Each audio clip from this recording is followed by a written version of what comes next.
Hey there, everybody. How's it going? Hello. How art thou? That was good. That was well. The Lord and the intervention is here. Praise be to Bourbon Jesus. Well, I want to say welcome, everybody. There's going to be another fun one tonight, and this is going to be an interesting. Let's see if Blake actually makes it. I'm going to go 5-1 odds that he actually does chime in at some point, but we'll see. I'm with you. He'll show up. 3 minutes tops. 3 minutes. I'm He'll trying to show up figure with out. a blurry iPhone and no audio. Oh, there we go. That's what Adam said. He'll show up from a crystal bathroom, and it's like I don't know. White Castle and Crystal. That's synonymous, right? I think they're Pretty competitors. Well, yeah, but I was just trying to think like in regard because we don't have. Are you crystals talking about around meth? Are you talking about crystal meth? here. You know me. Because they are synonymous. Yeah. No, that's okay, Derek. That is. I do have a nice hat on. You're right. That is Ryan, though. All right. So Can use a spray on hair hat. listen, this is me holding on to every last shred of hair before baldness really and just trying to hold it together. That's why I just put a hat on, just to give up. Well, Steve, that's why I don't do the hat. It's because I want to make sure that I got some people outside my window wanting to see, wanting to watch us right now. So I'm going to write Bourbon Pursuit and hold it up. So don't mind me. Okay, we can do that. All On right, air. so You need those on-air signs. yeah, that's true. I think when we get downtown on Whiskey Row, we'll one of those light switches that has a Yep. sign outside that like it turns red, says on air, Recording or in live, progress. something. Yeah. I'm live now. So Ah, shit. I knew it wouldn't take long. all right, there's Blake. Ah, there he is. Oh, What's up, no. Blake? I'm just here in the land of Matt Cusick. Just got the, what is this, the Chicago River? What do you call this in the background? The Green River for St. Patty's Day, whichever one it is. The Green River, yeah, whatever it is. The river from The Fugitive. I don't know if you've seen that movie. So, Oh yeah, good yeah, movie. it's a classic. By the way, right does there. this count? Does this streak continue? Oh, I don't this know if I can 100% count counts. this. Are we live yet? Are we live? I gotta make- Yeah. We haven't Okay, done well, introductions even, Blake. Yeah, we're And he's live, gonna but we haven't cut really it off started yet. for Oh, live yeah, starts. I'm doing my introduction, then I'm out of here. I'm between appetizers and main course right now, and Danielle's going to get really upset in about 3 minutes. So you just, I called 3 minutes. Yep. if anybody's introduction goes longer than 3 minutes, I basically need somebody to pay for a divorce. And Well, Brown can be your attorney. yeah, I think that sounds. Hey, I will good. say Let's bring a this. bourbon This attorney is some to of the it. best audio he's ever had. So Yeah. You know what? We brought some people in town last week for a seal box thing, and they're like, "Hey, could we just go over and fix your audio for a minute?" I'm like, "Okay." I'm going to be honest. It's been at least a 7 out of 10 the last 2 months. Maybe not a 10 out of 10, but a 7 out of 10 gets you a passing grade. So that's You all that always said matters. you were a C student, so I guess that checks out. Oh yeah, I don't think anybody disagreed with that. I don't think I disagreed with that. So next up in bourbon, the big wave. Here's what's going to happen. Well, I did wish you had to do, but honestly, you can go ahead. I'll clip some of this for the intro, but we'll go Yep. ahead and get No. started. I You want you get to clip back the to your whole dinner. thing. No, Kenny. Here's what I want to do. I want live cars in the background the entire time we do this. Okay. And a dog barking. Yeah. Dog barking.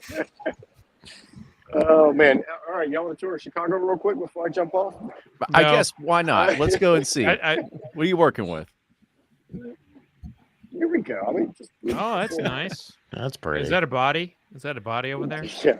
All right, I'm gonna go have a cocktail because if you check my Instagram stories, this restaurant makes some cocktail for like $35, Oof. and it's with Lot B. I'm like, could I just have the cocktail and then the Lot B on the side and drink that? But all right, clip it in. Streak continues. Y'all have a good show. Appreciate it. I would say this is an asterisk, Blake. I don't. Oh, This is not a streak continues. This is not the first asterisk either, so I would. No, But an asterisk the nonetheless. Disney one, you were engaged. I kind of feel like you're just popping in just to keep something going. I don't feel like this is I real. know when Kenny gives me that. All right, well, All right, time to get off. I've heard that one before. Your audio stinks. Time to get off. It's usually at Expo when I try to buy him another acid cat, and he's like, "All right, well, I gotta time get for you outta to here." go." Off you go now. Oh yeah. All right. See y'all. Have fun. All right. Enjoy. See ya. Bye. Enjoy your main course. All right. Well, now we're done. All right, boys. Let's go ahead and get to it. You ready? Yep. Yep. All right. Hey, everybody. Welcome back. It is another brand new episode of Bourbon Pursuit, the official podcast of Bourbon. And this is going to be Bourbon Community Roundtable number 96. Welcome back, everybody. I'm Kenny Coleman. I'm Ron Cecil. Fred Minnick here. And this is another Bourbon Pursuit podcast. Yeah, we already knew that. You're already tuning in. But this is going to be a really fun one because it's getting really hard to think of topics. I'll be honest with you all. It really is. And it was one of these, Fred couldn't even hold it together there. But it truly is. It's like every time a roundtable comes, I'm always sending a message to our Twitter group. I'm going like, what can we possibly talk about?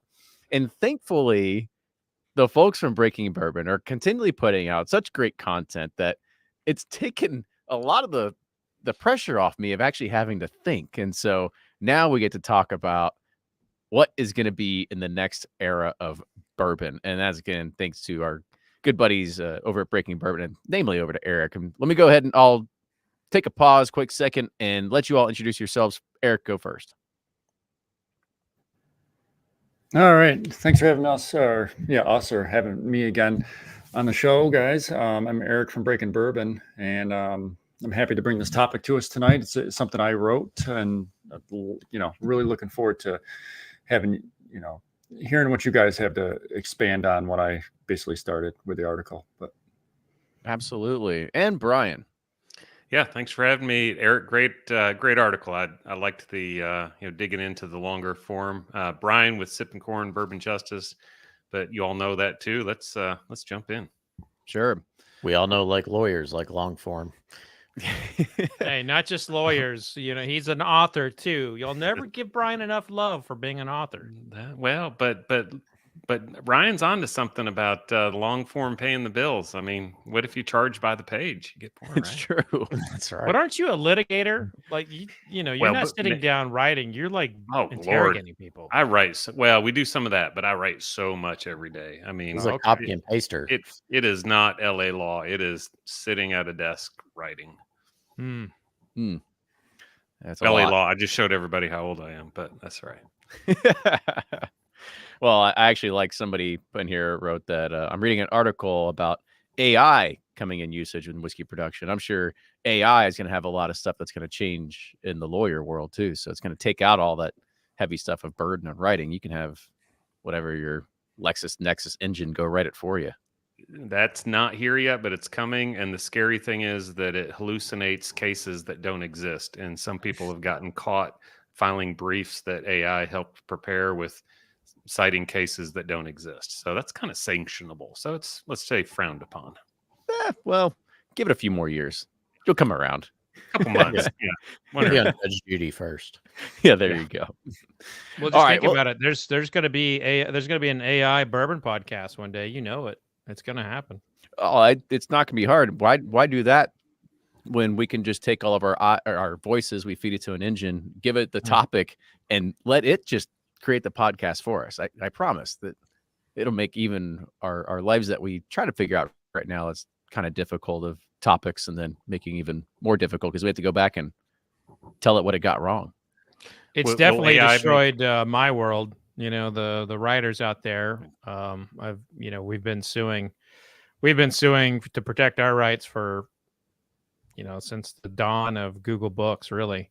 So this is no different. It's a whole new world, brave new world. But let's talk about what the next era of bourbon is going to be like. And again, this idea was spawned because of Eric, and he wrote a very good article on breakingbourbon.com. Make sure you go to breakingbourbon.com and go check it out there. I'll do a bad job of summarizing this, and then I'll let Eric kind of clean it up, and we'll take it from there. You'll do the AI job? Yeah, pretty much. I'm going to take the small piece of highlights, and I'll boil it down here. So really, it kind of talked about, at this point, we are living in a golden age of whiskey. We're living in this point where you have more opportunity to buy whatever you want on the shelf. And there has been everything from, I don't know how many other cask finishes. Everybody tries to say, yeah, we can do that too. And it's just a bunch of copycats that are coming out. And the article goes on to try to talk about, well, what does the next era of bourbon going to look like? And to kind of put the cart before the horse, really kind of looking at, well, now that you have all these other craft distillers coming on the scene, there's local grains, there's stuff that's just outside of Kentucky. There's more new and interesting flavors that are being developed. And so he feels like that's going to be the next wave of bourbon. It's not going to be the big six that we've all kind of known about, but instead it's going to kind of start phasing out into a broader ecosystem of other smaller players that are having really good whiskey come online.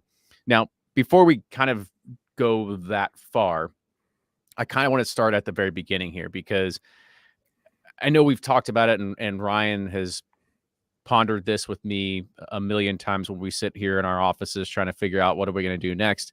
And it does feel like the finished whiskey game is kind of, I don't want to say played out, but it is certainly peaked, as in everybody has a wine finish, everybody has a double oak, everybody has XYZ, and it's hard to really look at is something really innovative, or are they just putting a spin on it? And so I'll kind of push it over to you all, and whoever wants to chime in can, of trying to figure out, well, have we really hit like peak saturation of what we call finished whiskey?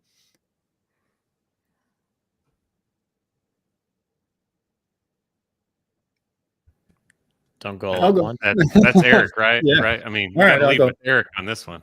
All right, no problem. All right, have we reached saturation? I don't think we have yet. I think there's still a lot of meat on the bones. For that, there's maybe the wine finished area is starting to get played out a little bit. Spirit finishing might still have some. There's we had that Bardstown Bourbon Company did Armiette, Indian single malt finish, last month, and that was totally brand new. So I think there's still some innovation to be had. There's always people coming into bourbon that will like that a little bit, the finished whiskeys. They're a little fruitier, they're a little more accessible, sweeter, that sort of thing. But I think a lot of us that are either watching this now or listening to the podcast or reading breakingbourbon.com, I think those are the groups of people that are maybe have been around bourbon for the last 10 years. They're starting to get a little worn out by it. So that just got me thinking is, all right, so what would be next? Where do you go from? Not, if so much of the air in the room right now is finished whiskeys, when that gets sucked out, what's left?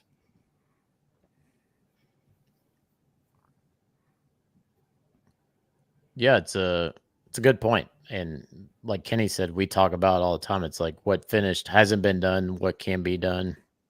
And this is where I think, and we thought it as a company as Pursuit Spirits blending, and it's not just blending spirit, not just blending bourbon, but I think blending different cask finishes is interesting. Blending different spirits, maybe a new frontier. You see it a little bit with Gypsy. It's kind of played in that playground where they're blending different, and similar with Amrut or whatever. There's so much interesting things you can do with like blending spirits, blending different wine casts, different finishes. We kind of see that with Cigar Blend now. It's getting played out. Nancy Fraley did it so wonderfully with Joseph Magnus cigar batch. But the wine finishing thing, I don't know. It's interesting. There's been a lot of like similar wine profiles that have been used, but there's so many different wines that are out there in the world that I don't know that all of them have been explored.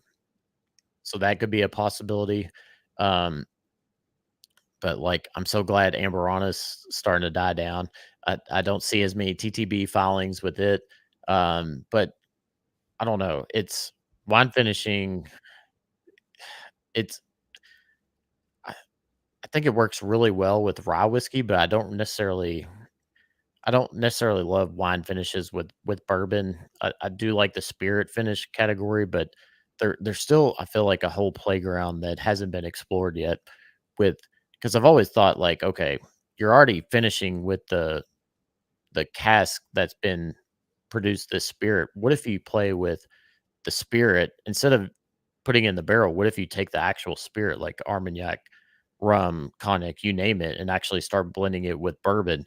And that creates a whole new category. And it's like, but then that's confusing to consumers, like, because it's no longer a bourbon, but it's a, who knows what it is. It probably makes the TTB's head spin, but I don't know. I think there's a possibility there. It's like, okay, what if we take different spirits and start blending those together and see what happens? I want to start by saying, like, Eric, great job writing that article at Breaking Bourbon. You all continue to be an incredible source for people, and I'm just damn proud of you all for what you've done. That was a great piece. And I got to say that the finishing conversation to me always, this is going to hurt a lot of people's feelings, and I apologize in advance, but finishing bourbon is kind of lazy sometimes. There are people with barrels of bourbon. They're like, man, this stuff is shit. This stuff is just shit. No one's drinking this straight. Nobody wants this neat. It's sure the shit ain't winning an award anywhere. So what can we do? They're like, they're sitting in a meeting like, oh, someone's done sherry, someone's done port. Ooh, people like toasted. Let's put it in another toasted barrel. So they do that, and that takes off. Oh, they like, this honey thing's taking off. Ooh, let's put it in a honey barrel. That'll show them. You're gonna trigger Ryan if you keep talking about honey. Those are nice, but I mean, there are so many. I mean, I'm old school, right? So there's so many things that are wrong with the barrel finish market. There's so many things that are wrong. We don't have time for it to really get into it. But there's nobody regulating how wet the barrel can be. There's no one regulating sugar packets. There's no one there. There's this acceptance of like, do whatever the hell you want with barrel finishes. And so you have this incredible range of barrel finished products out there that a consumer gets a port barrel and one of a port finished bourbon, and one of them tastes like it's like a saccharine sugar packet, and the other one tastes like it's just got a hint of port to it. So it's only going to keep on going. It's only going to keep growing because you have people who want to differentiate themselves in the market, and they end up buying shitty whiskey at the wholesale side, and they don't know what the hell to do. So they just finish it in something because some marketer somewhere told them that it would be a good idea. And then you have the little stave dropper folks that I know you all use them, and they have some, some stuff. And so that just adds more confusion to the market for people because you're not getting actual barrel finishes, you're getting staves. And one of the points that Eric made very well in there is that can actually lead to stronger profile notes than, say, a whole barrel, or at least that's how I interpreted something he wrote. And one of the things that he pointed out was like 291 with like the Aspen stave. And so I think that the stave, stave finishing to me has a stronger ability for long-term impact in the American whiskey category than barrel finishes. Yeah, and the one thing I'll challenge you on there a little bit is that we wouldn't be in this situation if it wasn't for the palate and the consumer driving that demand. And driving that demand, I mean, here's the funny thing. I think people said, like, when you get older, you just like really stinky cheeses because you're just going for more flavor. You just want more flavor. And so when people are doing this, like they get into bourbon, they go, "Oh, bourbon, okay, cool," and they're like, "Oh, Tokai finish, ooh, rosé, ooh, toasted, ooh, whatever," right? And it's naming just off like the Penelope lineup. Well, I mean, it's only because I actually have a Penelope Tokai here that I was drinking. It just was right next to me. But when I start going down this path, I mean, that's just what the consumer is driving a lot of people to do.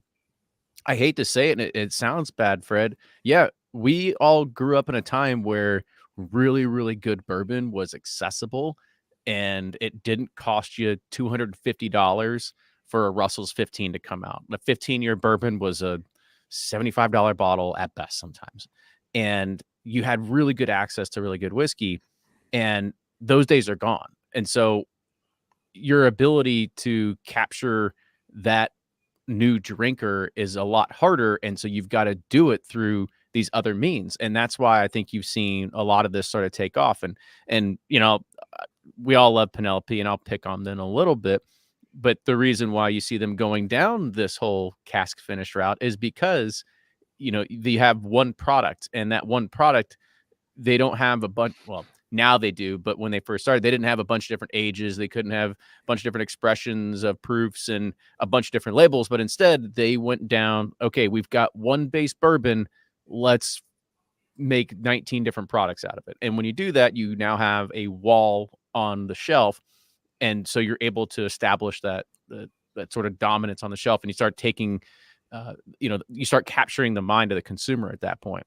I don't know, like I said, I challenge it only because we wouldn't be here without the consumer.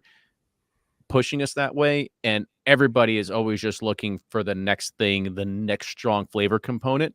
And as bad as it sounds, like as much as we love like just a regular baker's like or just a regular maker's mark, the whiskey geek just doesn't care. They do not care anymore. So I'll push back on that. I'll say that the creation of barrel finishes was for American whiskey started with Booker No, and when he released the cognac finish barrel in the late 1990s, an 18-year-old finish in cognac barrels, that sat on the shelf, and then they didn't care. And to this day, that bottle you can find in some of the secondary areas, and it never hit the in the mid 2000s. The barrel finish category didn't hit.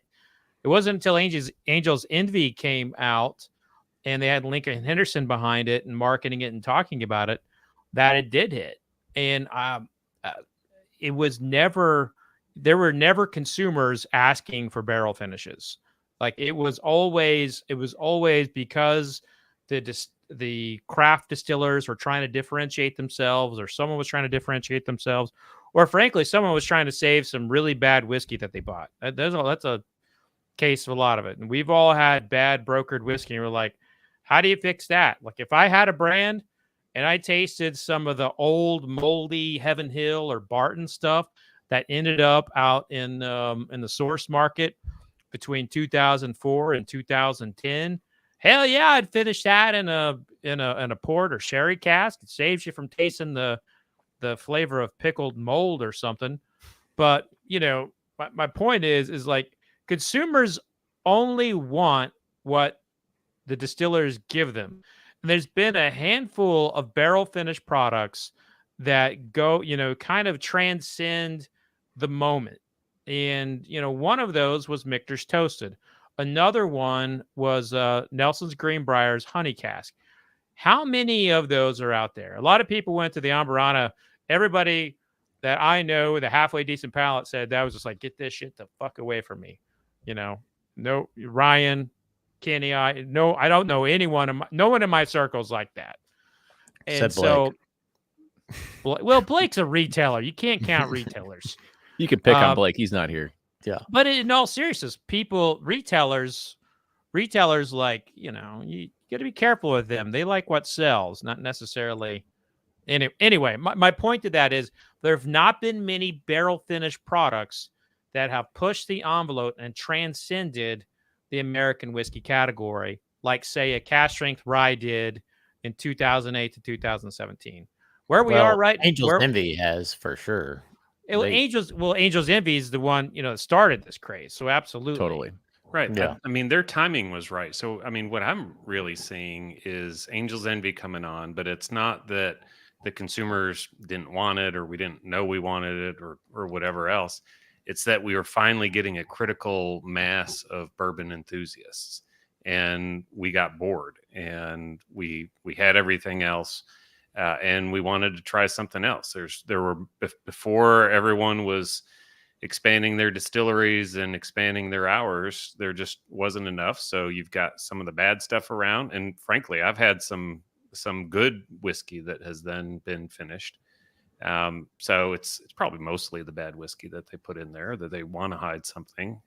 But yeah, it's really until you got the critical mass, and that's really what brought it on. That's why no one wanted Booker's finished, and that's why you could go to the Heaven Hill gift shop 15 years ago, and they'd have a cognac finished in that little squatty bottle, and no one wanted it for the Parkers had a cognac as well. Yeah, for $45, no one wanted a 15-year-old cognac finished bourbon, and it just wasn't time yet. So I think Lincoln was a big part of that. But Brian, the other thing to that is it's very specific to bourbon. Like rye, don't care. The American single malt, don't care. But we have a genuine 1964 geographical indicator connected to Congress that we risk every single day that we have a barrel finish with bourbon, big bold letters on the front. but yet it goes into the TTB as a distilled spirits specialty. Every single time that we put that out there, we are telling other countries that we are not respecting our own heritage and our own definition of what is bourbon. I liked some of the products that come out that are barrel finishes, and boy, this is a dead horse kicking moment for me, is that because consumers do generally like these. But the fact is that bourbon is protected, and it must go into new charred oak. The minute that it comes out of that barrel and goes into that secondary barrel, it is no longer bourbon. And so what it becomes in that moment, in my opinion, should be the leading nomenclature on the label, not bourbon. Bourbon should not be the leading nomenclature on the front of the label. It should be something else. Yeah, it says straight. Yeah. Yeah. I'm 100% behind that. And the new law a few years ago was bourbon finished in and then fill in the blank. And you and I are the minority votes on that, Fred. They didn't ask we us. are. We're also the gray-haired authors of the bunch. But I guarantee you, if you pressed Eric's on our side. Guarantee it. I think too, the finishing category just shows the state of where like bourbon is. Like they're 10, 12 years ago, like you said, we had Weller 12 as an everyday pour. Elijah Craig 18s were $75. You couldn't give away Parker's cognac finish, Booker's cognac finishes weren't accepted, but like there's not aged whiskey there's not as much aged whiskey on the market. It's been sucked up. And how do you as a producer provide interesting flavors at a younger age? And the only way you can do that is through finishing. And I think that's why finishing has been so prolific over the last 3 or 4 years, because most brands and producers are working with a library of younger whiskey. And that's just the state of the industry right now, because we went through this period from 2015 to now where everything just got gobbled up. And now it's like, okay, well, our stocks have been depleted. Bourbon just takes a long time in the barrel to produce like crazy, interesting, unique flavors. And to mass produce that, you have to look at something that can make it interesting. And that's why I think, because 80% of the flavor is coming from the barrel, finishes help give you that flavor. Doing different stave finishes, cask finish, like toasted chars with Independent Stave has done so much research on how much flavors you can pull out of barrels, doing specific toast and chars and this and that. And the technology has become so advanced that you can provide interesting and unique flavors, but finishes have definitely give you that vehicle to where you can offer something interesting, unique to a consumer right now versus waiting 12, 15, 20 years to get that. Yeah, and to that point, and something I kind of said earlier is that it's a little bit lazy with finishing to create your flavors, and that's because and I wouldn't say it's lazy. I'll rebuttal on that, but finish your point.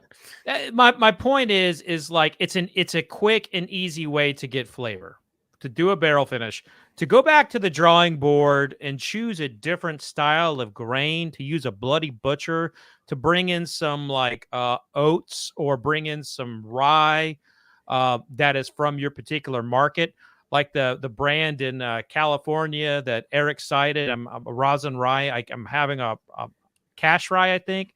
I can't remember the name of the brand you mentioned. That rye is beautiful. It's amazing.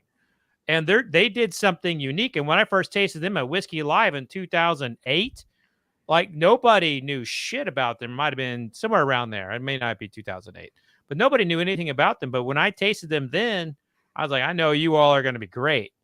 So that's the thing, is it does take a lot of time to have the other sources of flavor have an impact.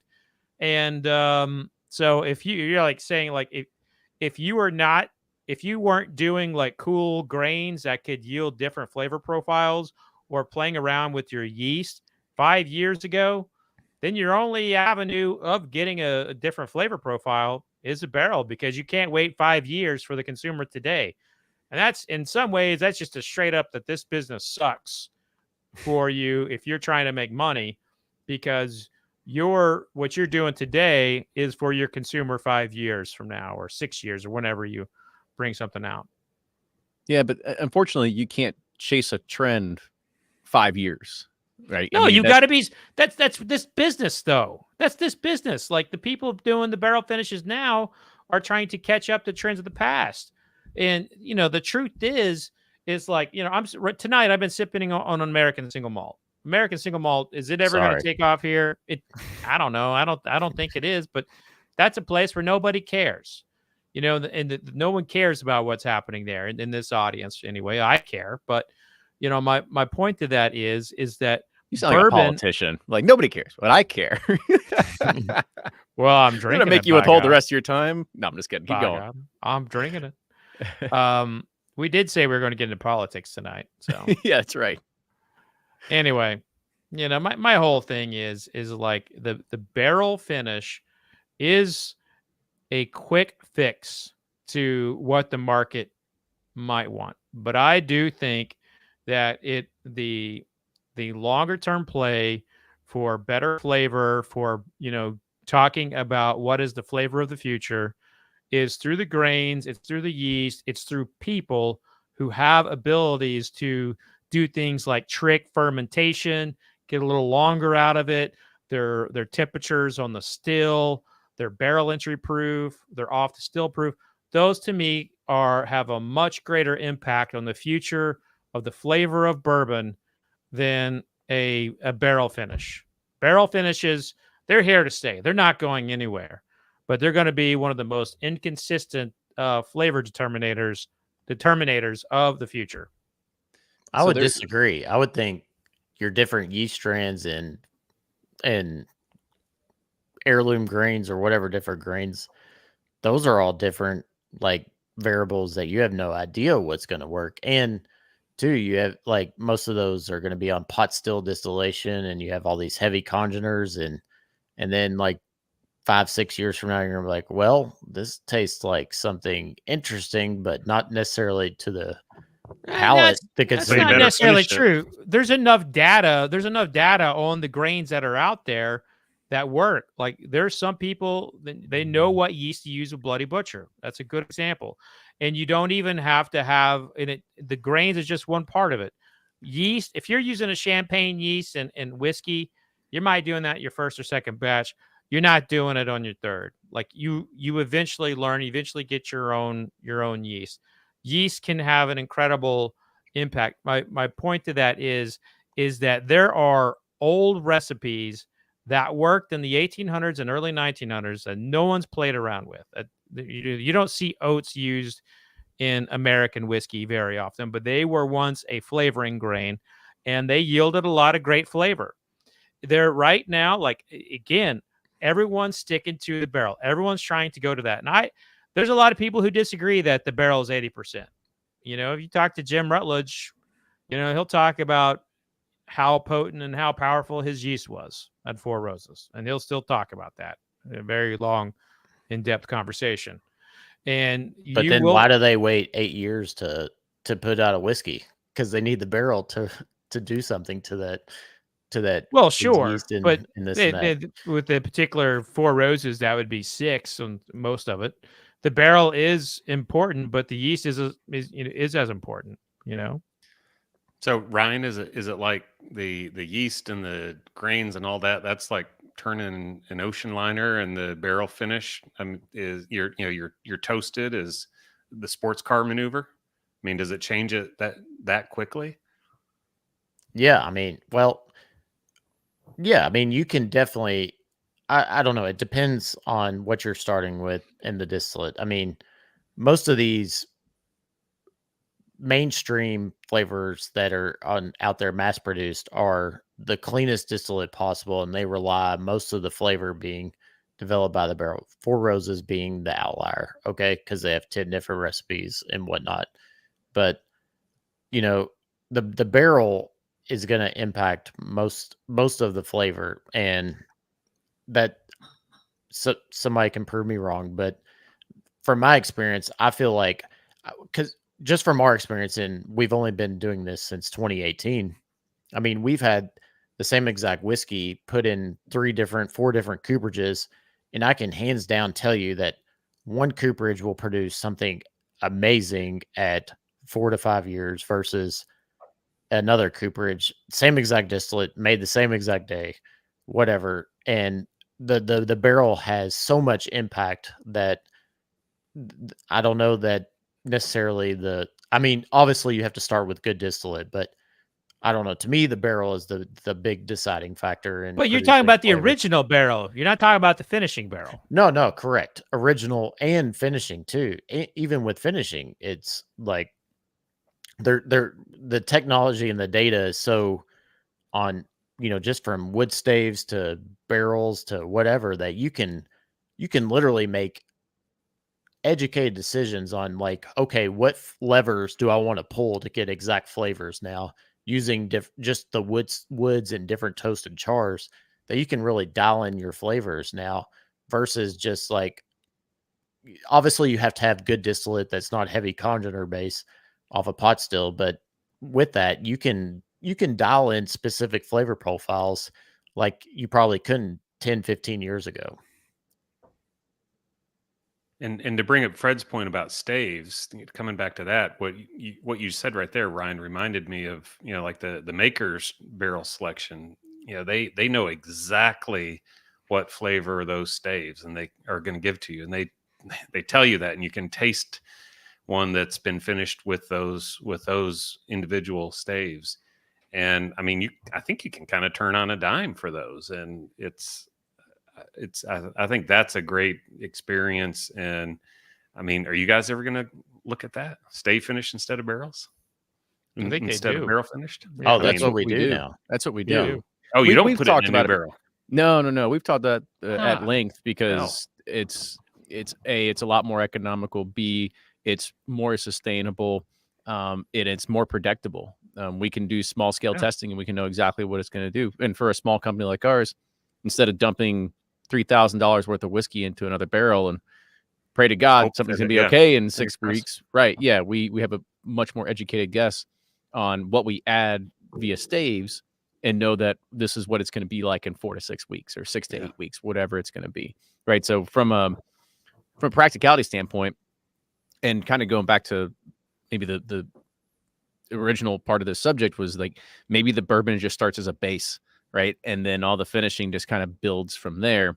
I mean, we try to make our base United bourbon really damn good, but we can't deny the fact most people, and I think there's a really good person put it at a counterpoint in here. So Sutin, I'll say that, is that finished whiskeys are probably attracting more people to bourbon, and increasing the audience more than they detract it, because you get people into it and they're like, oh, I don't know, I'm not a big whiskey drinker. And be like, what about whiskey with honey? And they're like, well, I love honey, right? So I think that's probably a fair argument. Yeah, that was the argument they used with flavored whiskeys. I didn't believe it with flavored whiskeys. I do actually believe that with finished whiskeys. The only issue I've ever had has been the labeling, But we the whole topic tonight is what's the next flavor profile, right? The future of it and everything. Right. But to Fred's point, there are some outlier distilleries that I think are proving that grains and whatnot matter. And I think Still Austin and New Riff are 2 examples that are doing it extremely well, where they're playing with, different heirloom grains and yeast Malting and whatnot. and all that, And they're producing amazing flavors. And something that, from my previous point earlier, kind of null and voids it. It doesn't matter what you start with; it matters what you finish with. But those producers are producing some fantastic stuff, and it could be, if people can figure out the yeast and the grains, that's where your flavors are going to come from. But it's still, they're still young in the process. Who knows if they can create just as good flavors as, Kenny, Fred, Brian, Eric, and Fred.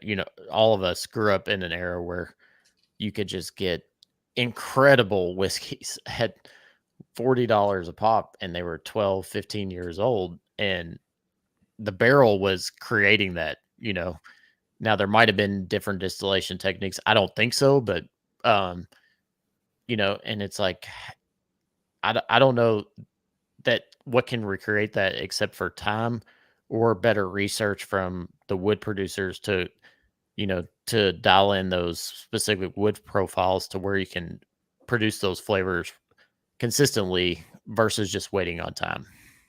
So I'm going to do a little like history for a second. Over the last 100 years, we have seen the old guard eventually lose the battle for protecting how whiskey is made.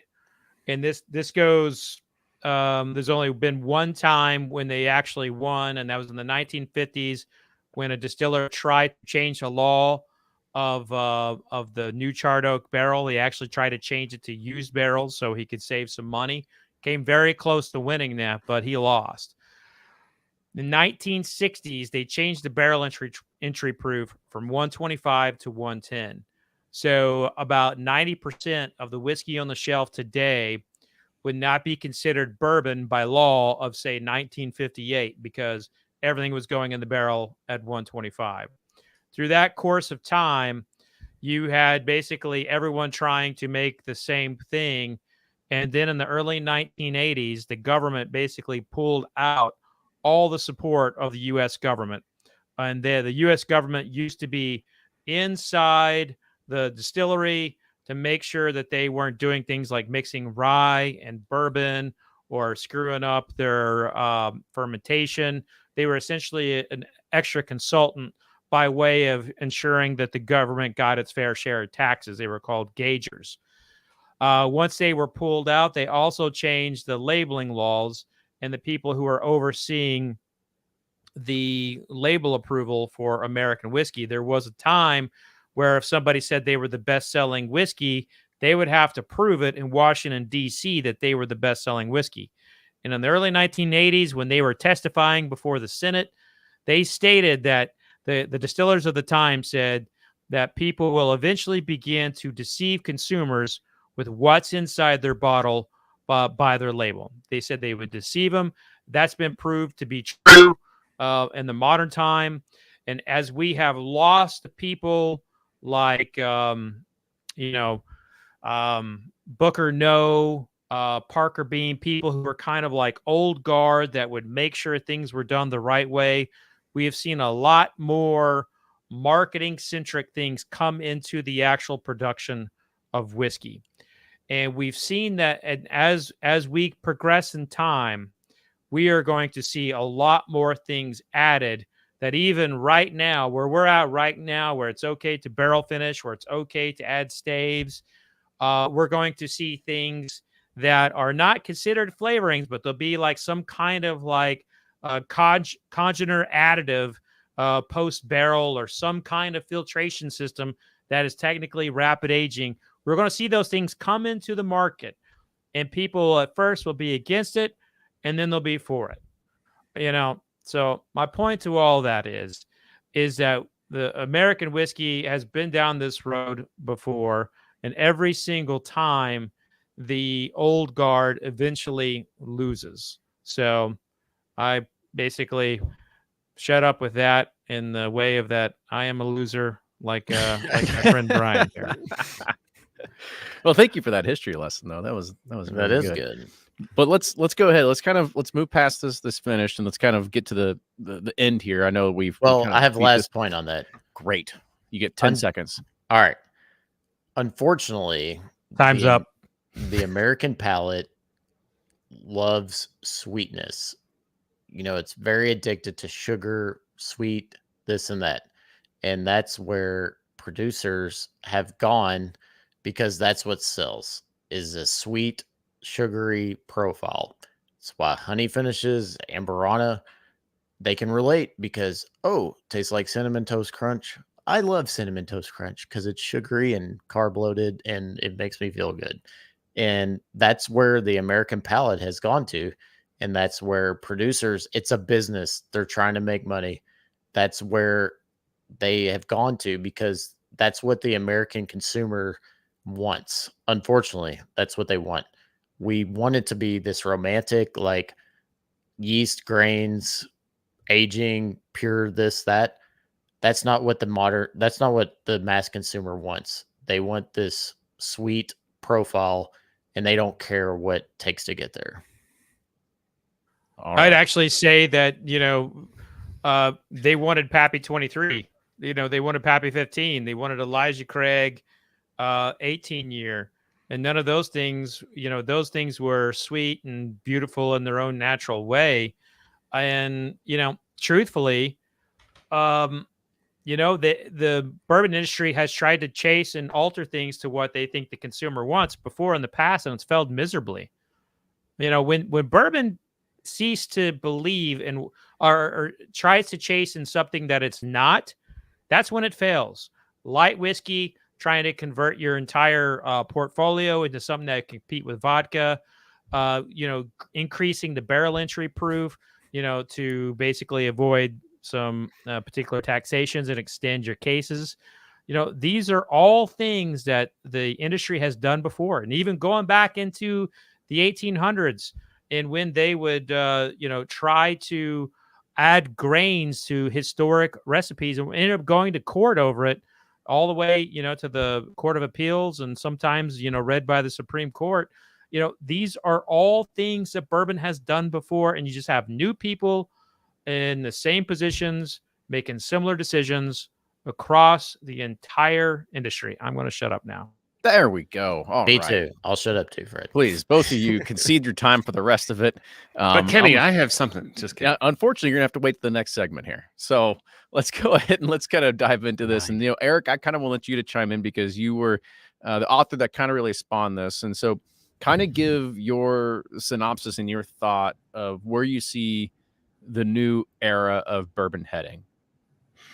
Yeah. So as I was kind of in my head going, all right, where are we going to go? If we're going to get, usually things go strong one way and they swing the other way, and they're maybe equally strong in a different direction. But if we're all going after the sweet, fruity, finished stuff now, eventually there's going to be it's not going to go away like we're all talking about tonight. Where are we going to go from there? And I think the next logical step would be going back to traditional methods, going back to what it tastes to be, just a straight regular whiskey. There's got to be, I don't know where you go from finished whiskey then to something else that's equally strong flavored. I think you would have to go probably to something more traditional, but not necessarily traditional in the traditional sense, I guess. So, when craft whiskey, distilleries were kind of being born the last 10 years, they were always trying to replicate the Kentucky big boys. They were always that's what they were striving to, because they thought that's what would make them legit. And I think we're at the part now where so many of those that have survived, that they're beyond that now. Now they have the guts to try something unique. So then what Fred was talking about, like some of the list of distilleries that I feel that are standing out, and be that for what we've talked about, different yeasts, grains, local, local grains, how they distill things, their equipment. That is exactly, that's going to what changed the whiskey profile to be unique. So if you're going to come, if you're going to get together with some other, whiskey drinkers, bourbon drinkers, you're not going to keep bringing over the same finished whiskey and be like, try this cognac one, and then, let's drink 10 different cognac ones tonight. No, I think at some point you're going to start bringing over, here's a bottle that tastes completely unique, but it's a bourbon. It's a straight bourbon. It just tastes completely different than Maker's Mark or Woodford. And I think that's where the fun kind of comes in, was now like, wow, this tastes completely different. So some of them I named were, what Fred said, Corbin Cash, Tom's Foolery, New Holland's Dragon Milk, Jepithiah Creed, Leopold Bros, Hill Rock, Garrison Brothers, Fay Ranch, Chattanooga. There's more. I mean, those are so distinct that they stand out in the lineup. And I think that's got to be where at least some bourbon drinkers in the future are going to gravitate to. Yeah, I mean, there's like I said, there's a lot of merit in what you said, and I kind of want to kick it back to you all as well, because everybody that we had just mentioned is what? They're very small, maybe mid-sized producers, kind of. Yeah, I don't know if you consider them. There's a lot of these people they have bigger column stills, or they have their own. I think Leopold has their triple chamber still or something like that. So they're doing something pretty unique. I think the only thing that we've kind of seen truly unique from the big guys, the big dogs, is kind of like Heaven Hill's new grain to glass. That was something that was kind of brand new that they came out with, trying to be finding new flavor profiles from there. I unfortunately, I've had a couple of the Square 6 releases. I think that's what they come out of the Evan Williams experience. None of them hit the mark for me. I just haven't been a fan of them. And so a lot of the ones that you just talked about are ones that are coming from those smaller producers that are starting to make a wave and starting to catch on, because it is a lot of it's actually just really good traditional bourbon. And who knows? And I'd love to be able to talk to them. Maybe we should probably think of that for the next roundtable or next round of interviews or something like that, and kind of talking of like, well, why haven't you all gone down the route of finishing everything that you're making? Because do you want to have your bourbon be a true bourbon, or do you succumb to the pressure that is the marketing engine that this is what people are asking for? Yeah, I don't know where the market's going. I have never known that I've got it wrong every time that I think the bubble's going to pop, or that I'm going to buy a still off of someone's bankruptcy. But for me personally, I think I don't want to go down the road of the next finish or finding the next thing. I just want to bury myself in something that is made the old way. And maybe I'm sounding like what Fred was talking about earlier. Just dive deep into something that Alan Bishop is making. He's kind of the old school genius, and stay away from the finishing personally, and have low entry proof, and have the barrel do the work, have the yeast do the work, have the mash bill, have the art do, and the magic do the work. That's where I'm going to dive into, and just kind of find myself there and let all this finishing stuff keep going. Yeah, Brian, I think it's a good question of like, what fan sticks around in bourbon or American whiskey longer? The traditionalists or people who are chasing that sweet flavor? Because the sweet flavor folks can go, the next White Claw if they create something like that. Yeah, I think somebody messaged earlier. They said there was a peanut butter flavored tequila that hit the shelves. So, hey, it's even starting there. But you mentioned Chattanooga. It's like, which I love their Tennessee high malt bourbon. I think it's amazing as is, but they even come out with 10 different finishes every year. It's like, because what they're doing is interesting and unique, but it's not relating to the market as a whole. It's relating to us, but it's not relating to everyone. And unfortunately, you have to find like stuff that you have to find a product that relates to people outside of what we're interested into. And that's where I think the tension is between like traditionalist bourbon companies and, as Fred said, the old guard, and like, okay, yes, we want to have these laurels and this and that, but at the same time, we're trying to like appeal and keep our businesses growing. We're trying to keep cash coming in. How do we appeal to those consumers as well? All right, so I'll kick it everybody to one more time. So Eric gave his idea of what the new era of bourbon is going to be, and I kind of want to know what you think the new era of bourbon is going to be. And I'll kind of go first to get the brainwaves kicking here. I still see the next 10 years not as a move to higher age docks, more availability, anything like that. I think that we're still going to see a pretty steady growth, a 3 to 6% year growth increase in the whiskey market. It doesn't mean that all of a sudden we're going to have more aged whiskey that is going to be flooded on the shelves with 10 to 12-year-old age statements. I think there's still going to be a continued innovation in wood technologies, and whether that is from the barrel of where you start. I mean, anybody that listens to the podcast, please, I encourage you to go listen to the show that we had with Andrew Weebrink that talked about how a lot of people are moving to char 1 and they're getting rid of char 3 and char 4.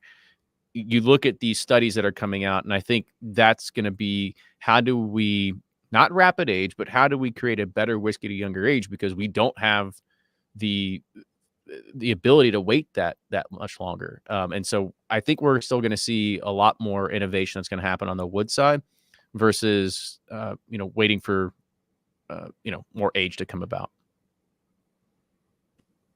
So I'll kind of, I mentioned something earlier that seems weird to bring up flavor, but I go with people. And I think we are on the verge of having a new someone like a James C. Crow or a Booker No that like really influenced bourbon, that changed the industry.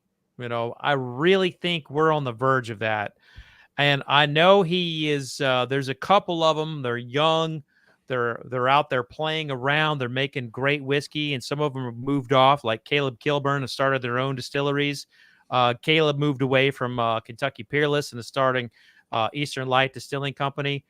I think there's going to be a person, a significant person. Right now, they are in their late 20s to early 40s.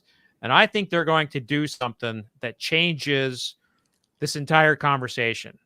I think they're going to do something. I don't know what it's going to be, but you have enough smart people playing around trying to figure out how to make their whiskey better, that someone, much like the iPhone versus BlackBerry in that time frame, someone will create something that changes the industry and everybody will copy it. That's my prediction. My prediction is, and obviously this is self-serving, but it's not really. My prediction is that blending will be, and you already see this.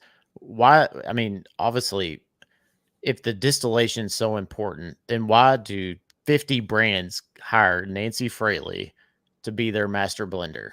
If their whiskey's so good as is, they don't need a master blender to go pick out barrels and put them together to create awesome expressions.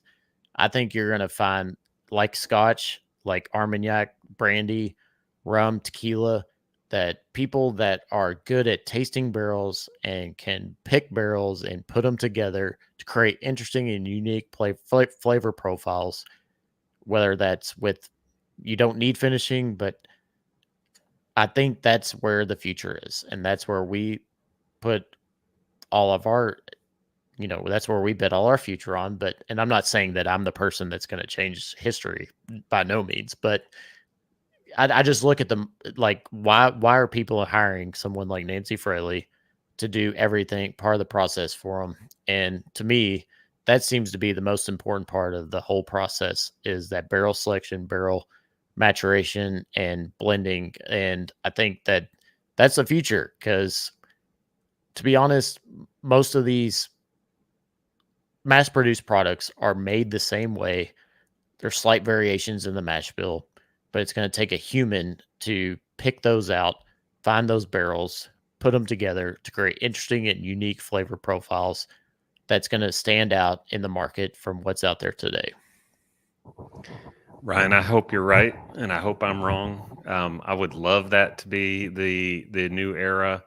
I think my prediction is we are at just the beginning. We are at the cusp of barrel finishing, and this is going to be the trend for the next 10 years. It's not going to be my trend. I'm still going to be stuck with some pot still distillation somewhere. But everybody else is going to just jump in both feet on the barrel finishing. And I hope I'm wrong. I hope it's Ryan's new era. Yeah, there we go. All right. Well, this was fun, everyone. Thank you again for tuning in, and thank you guys for giving a lot of your thoughts here. Eric, thank you so much for the inspiration on taking this show and taking it to the masses here. I really appreciate that and getting it in front of more people. So let's go ahead and sign off. Brian, go ahead and you lead us off. Sure. Appreciate it. Brian with Bourbon Justice, Sipping Corn. This is a fun one, and we are inching ever so closer to number 100. Maybe Blake will be there for the full time, but we got to do it in town. Everybody come in. See ya. And Eric.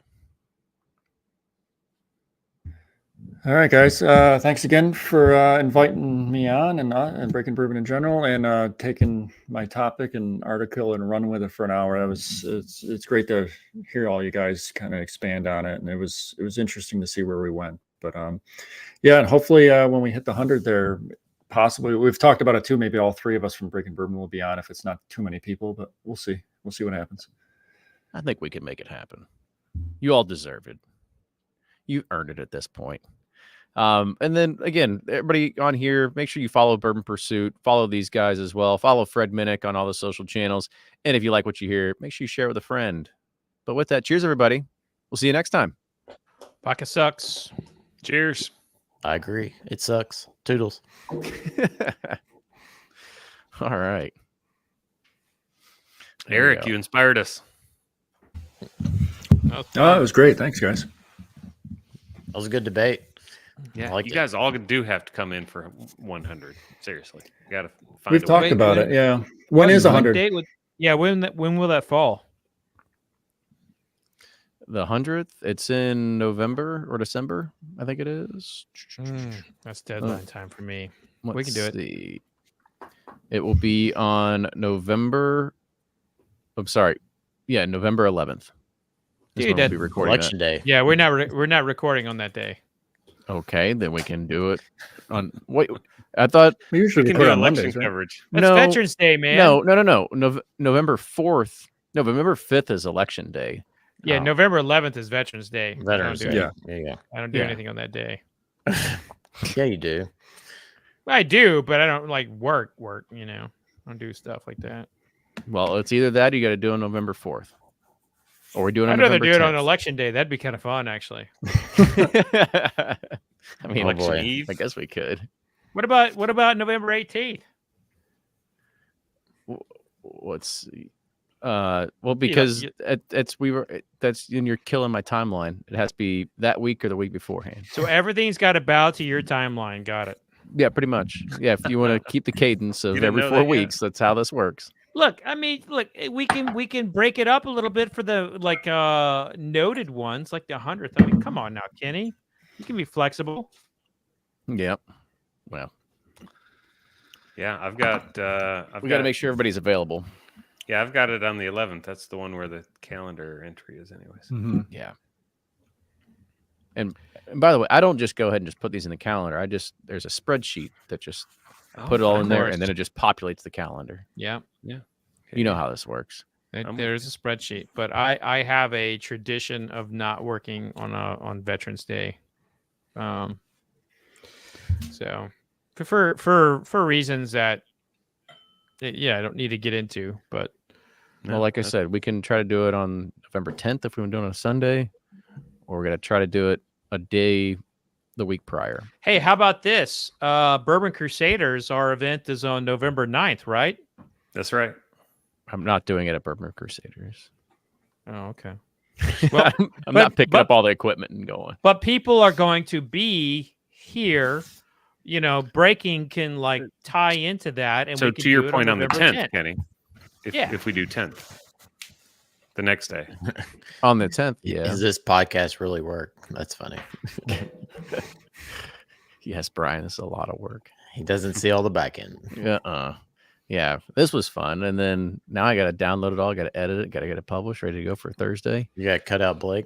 Then it all starts over again. Then we got to get next week's episode, the week after that, and then Friday's episode, and then after that. You are amazing on it. You're a rock, that's for sure. This would not happen. The bags beneath my eyes are gonna tell you what's happening.